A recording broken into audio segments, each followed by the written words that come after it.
ఆస్తులు కబ్జా చేసి బయట చెప్తే ప్రాణం పోతుందని ఆస్తులు వదులుకునే పరిస్థితికి వచ్చారు. మీ కృష్ణపట్నం ఏమైందో చూడండి. చిన్న పెద్ద వ్యత్యాసం లేదు, అందరినీ ఇదే చేశారు. ఈ దెబ్బతో భయపడిపోయి చాలా మంది సరెండర్ అయిపోయారు. కొంతమంది ఆస్తి రాసుకుంటే నేను అడిగాను, మీ తరపున నేను పోరాడతా, రోడ్డు మీదకి రమ్మంటే వద్దొద్దు బాబు, నా ప్రాణం ఉంటే చాలు అనే పరిస్థితికి వచ్చారు. వదిలి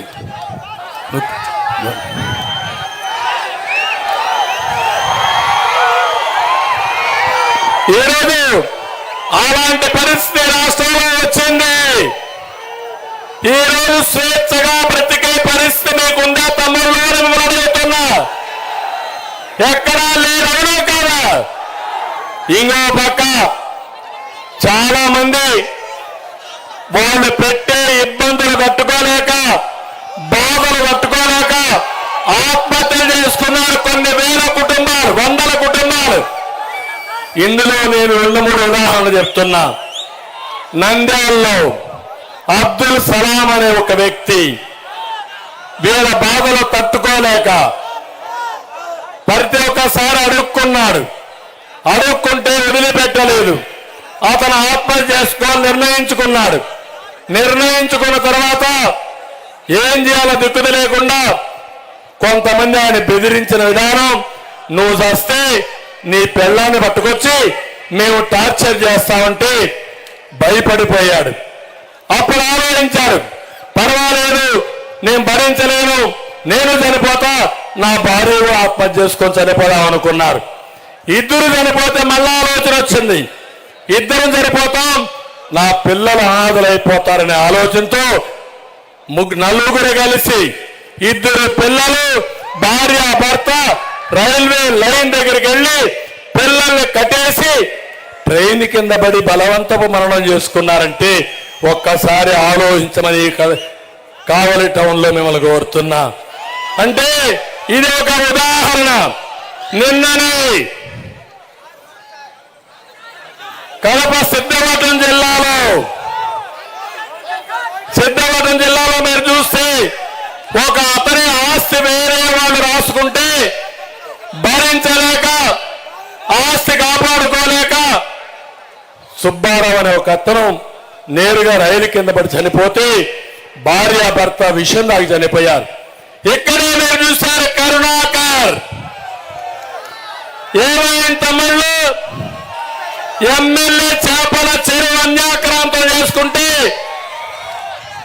ఆ చేపల చెరువు పోతే జీవితంలో బాగుపడలేమని, కుటుంబం అనాథైపోతుందని ఆత్మహత్య చేసుకొని చనిపోయాడా లేదా అని అడుగుతున్నా. ఆ కుటుంబాన్ని బీదా రవిచంద్ర, లోకేష్ వీళ్ళు ఆదుకొని అప్పు కట్టారా లేదా అని మిమ్మల్ని అడుగుతున్నా. ఎంతమంది అప్పు కడతాం మనం, ఎంతమందికి న్యాయం చేస్తాం మీరు ఆలోచించండి. ఒక అతనైతే సుధాకర్ అనే వ్యక్తి మాస్క్ అడిగితే కరోనా సమయంలో మాస్క్ ఇవ్వకుండా వేధించి అతని పిచ్చివాడిని చేసి చంపేసే పరిస్థితికి వచ్చారు. ఇంకో పక్క వీళ్ళ ఎమ్మెల్సీ కాకినాడలో అతను సొంత డ్రైవర్ని చంపి ఒక ఎస్సీని డోర్ డెలివరీ పంపిస్తే ఈ ముఖ్యమంత్రి పక్కన పెట్టుకొని ఊరేగుతాడు. నిన్నే మీరు చూశారు, ఏదైతే బాబాయిని గొడ్డలి వేట లేకపోతే సహజ మరణాన్ని మిమ్మల్ని అడుగుతున్నా, గొడ్డలి వేటైతే చేపైకెత్తండి.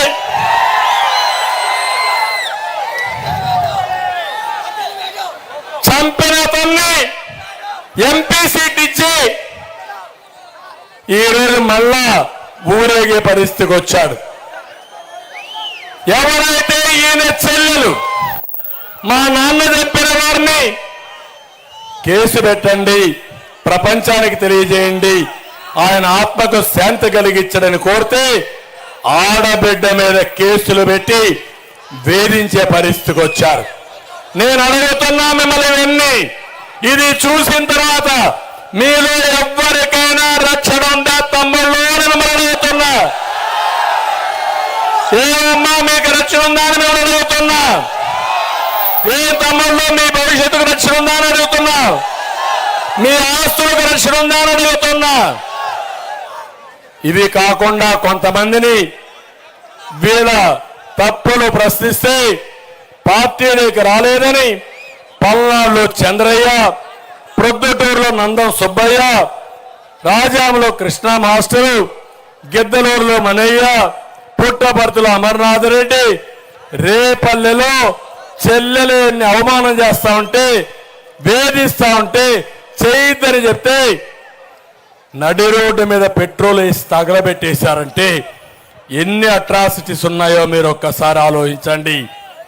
ఈ రాష్ట్రంలో ప్రజాస్వామ్యం లేదు, ఎవరికి రక్షణ లేదు. అందుకే నేను మిమ్మల్ని ఒక్కసారి అడుగుతున్నా, ఈ ప్రభుత్వాన్ని చిత్తుగా ఓడించి ఈ ముఖ్యమంత్రి రాజకీయాలు లేకుండా చేసి మనందరం బాగుపడతాం. ఈరోజు కొత్త వేషం వేసుకొని వచ్చాడు ముఖ్యమంత్రి. తాడేపల్లిలో ఉండేవాడు మొన్నటి వరకు, కానీ ఇప్పుడు కొత్తగా మొన్నటి వరకు పరదాలు కట్టుకొని తిరిగాడు. ఇప్పుడు బుల్లెట్ ప్రూఫ్ కారులో వచ్చాడు. బస్ అంతా కూడా బుల్లెట్ ప్రూఫ్ బస్, అది అందులో దిగడు. మేము సిద్ధం అంటున్నాడు. నేను అడుగుతున్నా, వచ్చినప్పుడు ఒక మాట అన్నాడు, నేను పేదల మనిషిని, మిగిలిన వాళ్ళందరూ పెత్తందారులని మాట్లాడుతున్నాడు. నేను మిమ్మల్ని మీ ద్వారా కొన్ని ప్రశ్నలు ఈ ముఖ్యమంత్రికి వేస్తున్నా. పేదల కోసం పూటకు 5 రూపాయల భోజనం పెట్టి అన్నా క్యాంటీన్ ని పెట్టిన వాళ్ళు పెత్తందారులని మాట్లాడుతున్నా. ఇదే అన్నా క్యాంటీన్ అధికార అహంకారంతో అన్నా క్యాంటీన్ రద్దు చేసిన వాళ్ళు పెత్తందారులను అడుగుతున్నా మిమ్మల్ని. విదేశ విద్యోన్నతి ఈ పిల్లలకు ఏ యూనివర్సిటీ చదువుకోవాలంట యూనివర్సిటీ డబ్బులు ఇచ్చా వాళ్ళు పెత్తందారులు, విదేశ విద్య నిలిపేసిన వాళ్ళు పెత్తందారుల తమ్ముళ్ళు అని అడుగుతున్నా. మూడోది మీరు చూస్తే ప్రతి ఒక్కరికి ఇల్లు ఉండాలని, టిట్కో ద్వారా ఇండ్లు కట్టాలని, ఆ ఇల్లు ఒక ఆస్తి కావాలని 12 లక్షల ఇండ్లు ప్రారంభిస్తే 5 ఏళ్లుగా టిట్కో ఇండ్లు మీకు ఇవ్వకుండా ఇప్పుడు కూడా రంగులు వేసుకుని పెత్తనం చేసేవాళ్ళు వీళ్ళు. ఎవరో పెత్తందారులు తమ్ముళ్ళు ఆలోచించండి. నేను పేదవాళ్ళకి ఇల్లు ఇస్తే ఆ పేదవాళ్ళకి ఇల్లు ఇవ్వకుండా, ఆస్తి ఇవ్వకుండా అప్పుల పాలు చేసిన వ్యక్తి ఈ జగన్మోహన్ రెడ్డి, నిజమైన పెత్తందారుడు. ఇంకో పక్క ప్రతి ఒక్క ఇంటికి 3 లక్షల రూపాయలు ఇచ్చాం. ఇతను 500 కోట్ల రూపాయలతో విలాసవంతమైన ప్యాలెస్ కట్టుకున్నాడు రిషికొండలో. మీకు మాత్రం 3 లక్షలకి అది కూడా ఇవ్వకుండా కేంద్రం ఇచ్చే డబ్బులు ఇచ్చాడు. నేను ఒకటే పేదవాళ్ళందరికీ హామీ ఇస్తున్నా, ఇప్పుడు ఇచ్చిన ఇంటి కాలనీలు ఉంటాయి, ఏది రద్దు చేయను. అక్కడే ఇంకా ఎక్కువ డబ్బులు ఇచ్చి మీరు ఇల్లు కట్టుకోవడానికి పూర్తిగా సహకరిస్తా. నేను సైకో జగన్మోహన్ రెడ్డి వారికి కాదు. ఏదైతే అసంపూర్తిగా వదిలిపెట్టాడో, ఏదైతే మీకు అరాకొర ఇచ్చాడో అది చాలదు. మీకు అన్ని విధాలు ఆదుకోవడానికి ఇంకా ఆర్థిక సహాయం చేస్తా, మీ ఇండ్లు కట్టిస్తా, మిమ్మల్ని అప్పుల నుంచి విముక్తి చేస్తానని చెప్పి కూడా నేను మీకు తెలియజేస్తున్నా. ఎస్సీల కోసం 27 పథకాలు ఇచ్చాం. 27 పథకాలు రద్దు చేసిన వ్యక్తి పెత్తందారుడా? 27 పథకాలు ఇచ్చిన వాళ్ళ పెత్తందారులా మీరు ఆలోచించండి. దళిత కాలనీలో, గిరిజన కాలనీలో రోడ్లు వేసాం, మౌలిక సదుపాయాలు చేశాం, కరెంట్ ఇచ్చాం, వంట గ్యాస్ ఇచ్చాం. అలాంటి వాళ్ళు పెత్తందారులా? లేకపోతే 5 ఏళ్లుగా 1 రూపాయి ఖర్చు పెట్టిన వాడు పెత్తందారుడా? మీరే ఆలోచించుకోవాల్సిన అవసరం ఉంది. ఎస్సీ ఎస్టీ బీసీలకు రాజ్యాధికారం ఇచ్చిన పార్టీ తెలుగుదేశం పార్టీ. బదిలీల పేరుతో ఎమ్మెల్యేలను ట్రాన్స్ఫర్ చేసి ఆయన మనుషులు మాత్రం ఇక్కడే పెట్టుకున్నవాడు జగన్మోహన్ రెడ్డి నిజమైన పెత్తందారు. పేద పిల్లలు బాగా చదువుకోవాలని బెస్ట్ అవైలబుల్ స్కూల్స్ సీట్లు ఇచ్చాం. వాళ్ళ భవిష్యత్తు కోసం కృషి చేసిన పార్టీ తెలుగుదేశం పార్టీ. అది పేదల పెన్నిదిగా పనిచేశాం. ఆ స్కీమ్ని కూడా తీసేసి ఈరోజు ఒక పెత్తందారి మనస్తత్వాన్ని మీరు నిరూపించుకునే పరిస్థితికి వచ్చారు. తమ్ముళ్ళు జెండాలు తీయాలి, మళ్ళీ ఎగరేద్దాం. అన్ని జెండాలు తీయాలి. తమ్ముడు జెండాలు తీయండి, తమ్ముడు జెండాలు తీయాలి, మళ్ళా ఎగరేద్దాం. ఈరోజు మీరు చూస్తే పేద పిల్లలకు అందరికీ ఫీజు రింబర్స్మెంట్ ఇచ్చాం. పేద పిల్లల్ని చదివించిన పార్టీ తెలుగుదేశం పార్టీ.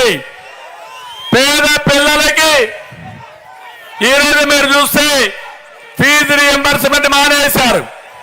ఎవరు పెత్తందారులో మీరే ఆలోచించుకోండి. అన్నింటికంటే ముఖ్యంగా 9 సార్లు కరెంటు ఛార్జీలు పెంచి, పెట్రోల్ డీజిల్ ఛార్జీలు పెంచి, నిత్యావసర వస్తువుల ధరలు పెంచి పేదవాడి పుట్టగొట్టి ఆదాయం లేకుండా చేసిన వ్యక్తి ఈ జగన్మోహన్ రెడ్డి. నిజమైన పెత్తందారి వ్యవస్థకు మారు రూపం ఈ ముఖ్యమంత్రి. మీ అందరూ ఎక్కడున్నారు? 2019కి ఈ రోజుకి మీ ఆస్తులు పెరిగాయా? మీ ఆదాయం పెరిగిందా? ఇంకా ఆస్తులు తరిగాయి, అప్పులు పెరిగాయి. అవునా కాదా అని మిమ్మల్ని అడుగుతున్నా. జగన్మోహన్ రెడ్డి ఆస్తి మాత్రం పెరగతానే ఉంది. దేశంలో ధనిక ముఖ్యమంత్రి ఎవరంటే దానికి చిరునామా జగన్మోహన్ రెడ్డి. పేదవాళ్ళు ఎక్కువ ఉండే రాష్ట్రం ఏదంటే, అప్పుల పాలైన రాష్ట్రం ఏదంటే దానికి చిరునామా ఆంధ్రప్రదేశ్ రాష్ట్రం.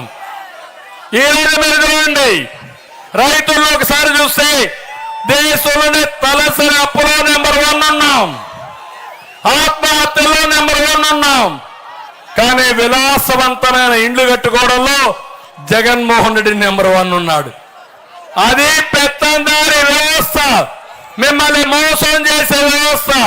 మా తమ్ముడిని చూశాను, తండ్రి జెండా పట్టుకొని వచ్చాడు. జెండా పట్టుకొచ్చి ఆ జెండా పైన ఉండే నమ్మకాన్ని చూపించి, చంద్రన్న నా బిడ్డ భవిష్యత్తు నీదే అని చెప్పినప్పుడు మా బాధ్యత ఎంతో పెరుగుతా ఉంది. అందుకే ఈరోజు నేను మిమ్మల్ని అందరినీ ఒకటే కోరుతున్నా, ప్రజలారా ఆలోచించండి, సిద్ధంగండి. జగన్ రెడీగా ఉండు. నిన్ను, నీ ప్రభుత్వాన్ని, నీ కుర్చీని కూలదోయడానికి ప్రజలు సిద్ధం. మే 13 తర్వాత నీ అహంకారం కూలిపోతుంది, నీ పెత్తనం పడిపోతుంది, నీ అక్రమాలకు ముగింపు కలుగుతుంది. తాడేపల్లి ప్యాలెస్ బద్దలు కొట్టే ప్రజానీకం సిద్ధమైపోయారు. సిద్ధమని తిరుగుతున్నావు, మేము సిద్ధమని అంటున్నావు. మా ప్రజానీకం అంటున్నారు మేము నిన్ను ఓడించడానికి సిద్ధంగా ఉన్నామని. సిద్ధంగా ఉన్నారా లేదా? ఓడిస్తారా లేదా? ఇంకొక పక్క మహిళల్ని అవమానపరచడం వైఎస్ఆర్ కాంగ్రెస్ పార్టీ డిఎన్ఏలోనే ఉంది. తమిళలో మీరు ఒకసారి చూడండి, ఆడబిడ్డలు ఉన్నారు. ఏమమ్మా మీరు ఒకసారి చూస్తే నీకొక కూతురు ఒక కొడుకుంటే ఆ కొడుకు నీ కూతురి శీలాన్ని శంకిస్తే నీకు బాధ కలగదమ్మా అని అడుగుతున్నా. అంటే ఒక వ్యక్తి చెల్లెలి శీలాన్ని శంకించే విధంగా, ఆడబిడ్డల్ని అవమానపరిచే విధంగా ప్రవర్తించే పరిస్థితికి వచ్చారు. ఇక్కడే నేను చూశాను, ప్రభాకర్ రెడ్డి గారు ఎంపీగా పోటీ చేస్తున్నట్టు ప్రభాకర్ రెడ్డి గారు అజాత శత్రువునా కాదా? డబ్బుల కోసమే రాజకీయాలకు వచ్చాడా ఆయన? కాదు. ప్రజలకు సేవ చేసి మంచి పేరు తెచ్చుకోవాలని ప్రభాకర్ రెడ్డి రాజకీయాల్లోకి వచ్చాడు. అవునా కాదా అని మిమ్మల్ని అడుగుతున్నా. అవునంటే చేయి పైకెత్తండి. అలాంటి నిస్వార్థపరుడు ప్రభాకర్ రెడ్డి. ఏ పార్టీలో ఉంటే ఆ పార్టీకి గుర్తింపు తెచ్చే వ్యక్తి. అలాంటి వ్యక్తి మన పార్టీలోకి వచ్చాడంటే నేను గర్వపడ్డా, సంతోషపడ్డా. ఇలాంటి వ్యక్తులు పార్టీకి వచ్చి ప్రజాసేవ చేస్తే ప్రజలకు న్యాయం జరుగుతుందని నమ్మే వ్యక్తిని నేను. అలాంటి వ్యక్తి పార్టీలోకి వస్తానే గన్ షాట్ లో అర్థమైపోయింది. నెల్లూరు జిల్లా ఎంపీ మనది. ప్రభాకర్ రెడ్డి గెలిచాడు. ఎన్నికల లాంఛనమే. ఎన్నికల రిజల్ట్ 4వ తారీఖున జూన్ వస్తాయి కానీ ఎప్పుడో ప్రభాకర్ రెడ్డి గారు గెలిచిపోయారని మీకు తెలియజేస్తున్నా. ఆయన మీద పోటీ ఎవరిని పెట్టారో చూశారా? చూశారా? చూశారా మీరు?